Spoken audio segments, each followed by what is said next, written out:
témoignage du frère Gustave a donné, mon voyage vers le royaume de Satan, le Pandémonium. Je vais témoigner comment je voyageais dans le royaume de Pandémonium, comment j'ai rencontré Lucifer, et les missions qu'il m'a données, et comment Jésus est intervenu pour me sauver. Dès le jeune âge en moi il y avait un désir en moi d'être riche et puissant, et d'être reconnu. J'avais un de mes collègues à l'école qui était déjà dans le mysticisme, je lui ai expliqué que je voulais rencontrer Lucifer, et que je essayais mais j'échouais.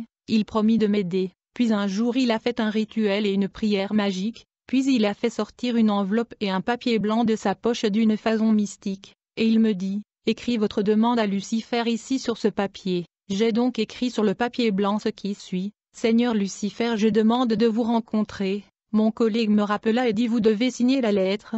Je fis ce qu'il a demandé, puis il me dit demain matin, vous irez au cimetière local de Sapin, et vous allez enterrer cette lettre, et puis vous recevrez une réponse après une demi-heure. Il a précisé qu'il n'y a pas de garantie que cette démarche va marcher, mais au cas où elle marche, bonne chance à vous. Je suis allé le lendemain au cimetière local de Sapin, j'ai enterré la lettre, et après 30 minutes j'ai déterré la lettre et je l'ai ouvert. J'ai remarqué que le contenu de la lettre avait changé, il était maintenant écrit avec le sang humain et c'était frais. Je me suis donc mis à lire la lettre. Les instructions dans cette lettre me demandaient à trouver le cercueil d'un homme particulier appelé Moreau. L'homme en question était un riche rosicrucien enterré dans ce cimetière il y a des années. Après avoir recherché, j'ai finalement réussi à trouver le cercueil de Monsieur Moreau. Je me suis mis donc à réciter des prières incantatoires qui étaient contenues dans la lettre. Je faisais des prières magiques quand tout à coup le cercueil de Monsieur Moreau s'est ouvert, et un homme vêtu en blanc est apparu. Il brillait. Les instructions dans la lettre me recommandaient à entrer dans ce cercueil,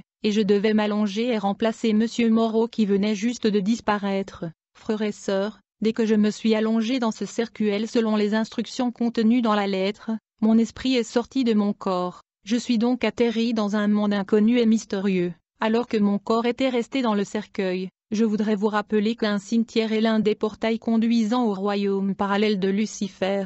Après mon atterrissage dans ce monde mystérieux, je réalisais que j'étais en face d'un boulevard construit en or. Il était spacieux, ce boulevard brillait, je ne pouvais pas voir la fin de celui-ci. Comme je observais ce boulevard, j'ai remarqué qu'il y avait des bâtiments et des maisons. Certains bâtiments étaient construits en or, et d'autres étaient en diamant. Je peux dire qu'il n'y a pas une ville sur cette terre qui peut égaler cette civilisation. Je me demandais ce qu'est ce monde où je me trouvais, j'étais un peu confus, puis il est venu dans mon esprit que j'étais dans le monde du Pandémonium, le royaume infernal de Lucifer.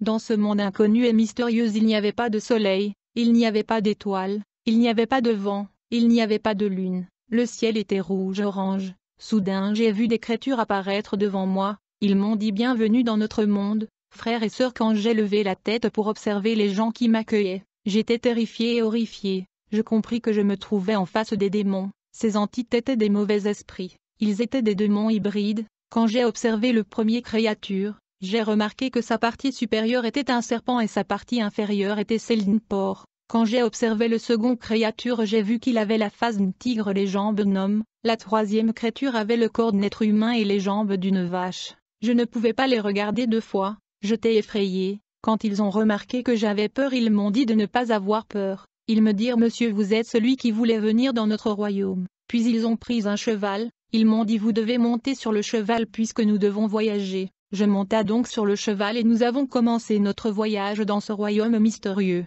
Pendant qu'on parcourait ce monde mystérieux, j'ai vu un chien, mais le visage de ce chien était celui d'un être humain. Et comme j'ai regardé ce chien attentivement, j'ai remarqué que le visage humain de ce chien était celle de mon défunt ami qui mourut il y a plusieurs années. Une de démons me demanda « Pourquoi êtes-vous si étonné ?»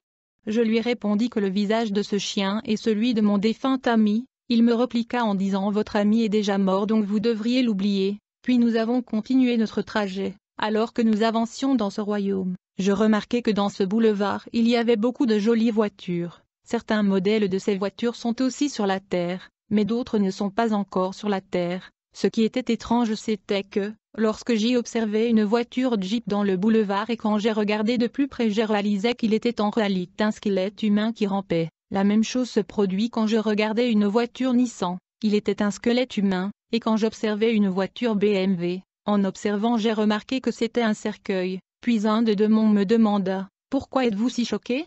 Toutes ces voitures sont également dans votre monde sur la terre. Je lui répondis que depuis que je suis né sur la terre je n'ai jamais vu quelque chose comme cela. Alors il m'y informa que sur la terre il y a des millions de telles voitures qui sont en vrai dire des cercueils, des squelettes humains et des hommes transformés en voitures. Il me dit attendez quand vous allez retourner sur la terre vous allez voir. Après cela nous continuons donc notre voyage. Je me souviens il y avait un de mon professeur au collège qui était mort il y a longtemps. Il a été tamponné par une voiture et il était mort sur place. Mais alors que nous étions en train de parcourir ce royaume de démons, j'ai vu mon ancien professeur marcher avec son sac exactement comme il avait l'habitude de le faire sur la terre. Lorsque j'ai le vu j'ai commencé à l'aller afin de lui questionner, mais le démon me demanda de laisser tomber et de l'ignorer parce que le voyage est long. Puis nous avons continué notre voyage. Alors que nous nous déplacions, nous avons rencontré un second groupe de démons. Ils étaient en deux catégories. Il y avait les démons squelettes et les démons en formes humanoïdes sans tête. Mais ces démons sans tête avaient des ailes semblables à celles des chauves-souris. Les démons qui me transportaient me remirent aux mains de ces deux groupes de démons qui me salua et me demanda de monter sur un autre cheval. Ils ont mis un foulard noir autour de mon cou. Ils m'ont dit nous t'emmenons rencontrer notre Dieu. Je ne sais pas ce qu'ils voulaient dire par Dieu. J'étais tellement effrayé par la harance et l'accoutrement de ces démons que l'un d'entre eux, un démon sans tête, me dit « Vous vous demandez si nous pouvions exister. Vous vous posez la question si des êtres comme nous existent vraiment ? Mais je vous dis que sur la Terre il y a des millions et des milliards de nos semblables là-bas. Nous sommes dans votre monde sur Terre en plus grand nombre qu'ici dans notre dimension. Attendez comme vous allez repartir pour la Terre vous allez attester ce que je vous dis. Ici le démon vient de m'y informer qu'il y a beaucoup plus des esprits méchants sur notre univers que dans le monde de Lucifer.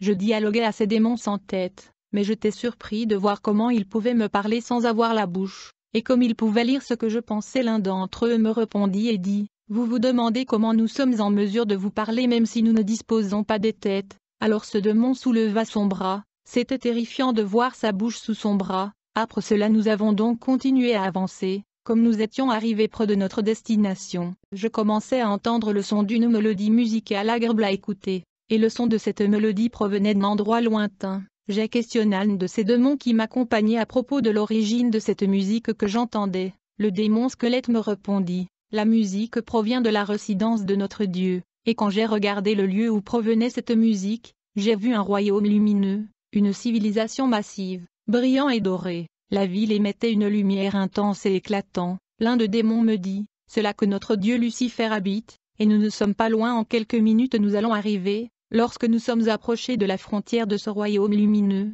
j'ai vu un ange brillant éclatant de lumière et vêtu de blanc. Il tenait une épée et il était assis sur un cheval blanc qui ressemblait à cheval de gros traits. Puis tout à coup beaucoup d'anges sont apparus de nulle part. Ils étaient brillants et éclatants de lumière. Ils me saluaient et me dirent, bienvenue dans notre royaume. Alors les démons me remirent aux mains de ces anges déchus. Une de ces anges me dit, votre venue ne fut pas sans difficulté car il y avait une résistance, puisqu'il n'est pas donné à tout le monde de venir dans notre royaume comme ça, mais ça va maintenant. L'ange me dit comme vous allez rencontrer et voir notre Dieu vous êtes appelé à devenir grand. Puis un ange amena un cheval blanc pour moi pour que j'entre dans le royaume de Lucifer, et quand nous sommes entrés dans le royaume de Lucifer, il y avait de la musique incroyable. Et il y avait des milliers et des milliers d'anges brillants et éclatants. Après avoir parcouru une distance, je fus présenté à Lucifer. L'ange dit voici notre Dieu. Comme j'ai observé Lucifer et j'ai remarqué qu'il était extrêmement beau. Son côté gauche était sombre mais son côté droit brillait. Son visage était beau. Il me regarda et sourit. Puis il me dit, cher Gustave, bienvenue dans mon royaume. Je sais que vous avez beaucoup de questions. Mais présentez-vous d'abord et dites-moi ce que vous voulez. J'étais sur le point de parler lorsqu'il m'y interromput et me dit, ne dis rien, je sais pourquoi vous êtes ici, je vais vous donner une mission sur la terre, si vous parvenez à réussir alors je vais vous donner au-delà de ce que vous êtes venu me demander. Puis Lucifer dit, je sais que vous avez beaucoup de questions à propos des créatures et des démons que vous avez vus ici, mais la vérité est qu'il y a beaucoup plus de démons sur terre qu'ici dans mon royaume, parce que la terre est leur base et le lieu de travail. Je lui répondis que je n'ai jamais vu ces êtres sur la terre. Puis Lucifer me dit, je vais vous donner une mission sur la terre, mais d'abord je vais vous donner une vision spirituelle pour vous permettre de voir au-delà de vos yeux optiques. Je vais aussi vous donner une catalogue incantatoire de la prière magique. La mission que je vais vous confier va consister à détruire les œuvres du grand maître. Dans le royaume de Lucifer il ne prononce pas le nom de Jésus-Christ, il se réfère à lui comme grand maître. Pour cette mission Lucifer a dit qu'il a alloué 2000 démons forts pour moi, parce qu'il y a deux types de démons. Il y a les démons faibles que vous pouvez expulser facilement, mais les démons forts ne sortent que par après des jours de jeûne et des prières, et un délivrance fort. Alors Lucifer m'a donné un de son secrétaire, un assistant, et mon propre secrétaire. Il dit: je vous envoie en mission, mais d'abord je vous donne une vision spirituelle pour voir les vraies réalités des mondes invisibles que l'homme ordinaire ne peut pas voir. Un catalogue magique des prières mystiques. Votre mission sur Terre est de détruire le travail de l'autre là qui nous oppose. Si vous réussissez, je vais vous donner beaucoup plus que ce que vous me demandez. En effet, j'avais demandé à Lucifer le pouvoir et le travail selon les instructions de mon ami. Puis Lucifer me dit: je vous donne 14 jours pour accomplir cette mission. Il insista en me disant: vous devez réussir cette mission. Après cela je suis parti. J'étais accompagné par ces démons, tandis que nous étions en route vers la planète Terre. L'un des démons qui était secrétaire de Lucifer me dit: le maître Lucifer voulait dire 3 jours au lieu de 14 jours. Nous avons donc 3 jours pour remplir cette mission. J'ai tenté de contester ce démon puisque Lucifer avait dit 14 jours, mais en vain. Alors que j'étais dans le royaume de Pandémonium, tout le monde y compris ma famille et amis ont été ensorcelés d'ignorer mon absence. J'ai passé 2 semaines dans le royaume de Lucifer, je veux dire 2 semaines en temps terrestre, loin de la terre, mais 1 mois selon le temps luciférien. Pendant que j'y étais, mon corps était toujours allongé dans ce cercueil dans le cimetière. C'était mon esprit qui était sorti de mon corps et voyagea dans le monde de Satan alors que mon corps resta allongé dans le cercueil. Nous étions avec le démon lorsque nous avons finalement arrivé dans le cimetière de sapins, et mon esprit est rentré dans mon corps qui était allongé dans le cercueil de Monsieur Moreau. Alors je me suis levé et je suis sorti du cercueil. Quand je suis sorti du cimetière, je remarquai que je marchais dans l'espace. Mes pieds ne touchaient pas le sol, mais les hommes ordinaires ou naturels ne peuvent pas voir tout ceci, parce que la vision optique humaine est limitée. Bien-aimé, quand je suis sorti du cimetière, je fus étonné et horrifié. J'ai vu des milliers et des milliers, et des millions de démons de toutes sortes, de toutes les couleurs, et toutes genres, exactement comme Lucifer m'avait prévenu. Il y a beaucoup plus de démons sur la terre que dans son royaume. Il n'y avait pas d'espace. C'est comme si les démons sont plus nombreux que la population humaine sur la terre, plus que ce que j'ai vu dans le royaume de Lucifer. J'ai compris maintenant quand Lucifer et les démons me disaient qu'il y avait beaucoup plus de mauvais esprits sur la terre que dans son royaume, et que la terre est leur champ de travail. L'un de mes secrétaires démons me dit: ces entités sont nos anges, mais ces êtres humains naturels sont incapables de les voir. Pour être en mesure de voir nos anges, tu dois avoir la vision spirituelle, comme celle dont le maître Lucifer vous a donnée. Quand nous sommes allés autour du boulevard principal de la ville, j'étais horrifié et étonné. Chers chrétiens, je veux vous dire de ne pas être attirés et impressionnés par les choses matérielles que vous voyez dans ce monde, parce que si jamais Dieu ouvre vos yeux, vous serez horrifiés. Laissez-moi vous dire, chrétiens, vous ne devriez pas envier les voitures que vous voyez dans ce monde, parce qu'ils ne sont pas ce que les yeux ordinaires sont en train de voir, ils sont autre chose. J'ai regardé les voitures qui roulaient dans le boulevard et j'ai constaté que ces voitures dans le boulevard étaient des cercueils, des squelettes humains qui rampaient. Certaines voitures sont des êtres humains. Les concepteurs de ces voitures sont constamment en mode incantatoire dans le cimetière, les rivières, les toilettes, car ce sont des portails vers le royaume parallèle de Lucifer. Quand j'étais dans le royaume de Lucifer, il y avait un code qui signifiait que du mois de septembre au mois de décembre, la plupart des voitures venues de leur civilisation doivent être détruites par accident, de sorte que Lucifer et les démons peuvent recueillir le sang humain. Le royaume du diable a constamment besoin du sang humain. Voilà pourquoi vous devez toujours prier Dieu pour vous donner une voiture normale, et non pas celle du royaume de Lucifer, car ils sont des humains, des squelettes et des cercueils. Comme nous continuons à marcher dans la rue, lorsque tout à coup je vis un homme de loin. Il était habillé de feu et de la lumière. Il y avait un ange avec une épée massive autour de lui. L'homme avait une étoile brillante sur son front, et une aura de lumière comme une couronne au-dessus de sa tête. J'ai demandé à un démon secrétaire: qui est cet homme émettant de la lumière? Le démon me dit: oui, ce sont les gens que nous combattons, nous sommes en guerre contre eux. Cet homme qui vient là est notre ennemi. Il est l'un des disciples du grand maître Jésus-Christ. Puis le démon me dit: nous gardons toujours une distance de 30 mètres avec eux, et nous nous écartons sinon nous pourrions être en danger, parce que la lumière et le feu peuvent nous détruire. J'ai dit à ces démons: êtes-vous fous ou quoi? J'ai dit: nous sommes beaucoup plus puissants que lui, et nous sommes plus nombreux. J'ai dit: cet homme ne peut rien faire contre nous. Puis mon secrétaire le démon me répondit: oui, nous avons le pouvoir, mais à moins que la lumière et feu soient éteints, il n'y a rien que nous pouvons faire contre cet homme. Même si nous sommes nombreux, nous ne pouvons pas lui vaincre tant que la lumière et le feu lui couvrent. J'ai insisté que nous sommes plus forts que cet chrétien-là et je proposa même au démon de le tuer comme j'étais motivé. mais le démon me dit clairement que, si nous osons attaquer ce chrétien, il va nous détruire tous bien que nous sommes nombreux. Il faut d'abord éteindre la lumière et le feu en lui, alors nous pouvons faire quelque chose contre lui, sinon il va nous détruire. Bien que nous sommes nombreux, nous allons donc nous écarter. Nous avons ensuite changé la direction. J'étais un peu perturbé par cet incident, puis nous sommes arrivés sur le lieu de notre mission. C'était une convention chrétienne avec le thème « Comment détruire les œuvres du diable ». Il y avait beaucoup de gens. Nous avons décidé de nous positionner au-dessus d'un grand bâtiment supermarché populaire, dans la province du Katanga. Le bâtiment était opposé à l'endroit de cette convention chrétienne. Quand nous étions au-dessus de ce bâtiment, j'ai vu 4 types d'êtres humains. Alors le secrétaire de Lucifer m'a expliqué que, le premier homme qui est noir est juste un être humain naturel. Le démon a dit que l'homme naturel est dans notre camp, et tout sur lui est dans notre base de données. Nous n'avons pas de problème avec lui car il nous appartient. Le deuxième homme qui ressemble à un animal est aussi un être humain ordinaire. Il est appelé l'homme animal, car sa forme est comme celle de notre démon qui influence son mode de vie. Il est l'homme animal et il nous appartient aussi. Mais le troisième homme que j'ai vu avait le sceau du nom de Jésus-Christ gravé sur son front. Le démon m'a prévenu de ne pas prononcer le nom de Jésus-Christ qui est imprimé sur leur front de ce troisième catégorie d'hommes. Il me dit que ce nom Jésus-Christ écrit sur son front est le résultat d'une alliance ou un pacte entre le chrétien et son maître. Dès le moment où un être humain décide de recevoir Jésus-Christ dans sa vie comme Seigneur et Sauveur, et il se fait baptiser, il conclut donc un pacte ou une alliance avec le Fils de Dieu. Et par conséquent le nom de Jésus-Christ sera imprimé sur son front. Alors le secrétaire de Lucifer me fit une remarque en me disant, « Si vous regardez et observez le troisième homme attentivement, vous remarquerez que, le nom de Jésus-Christ est un peu flou ou effacé, son sceau n'est plus brillant. Cela est parce que bien qu'il soit dans l'alliance avec le Fils de Dieu, nos démons sont toujours en train d'influencer son comportement et ses actions. » Puis le démon a dit que ce troisième type homme est aussi dans notre camp et il nous appartient.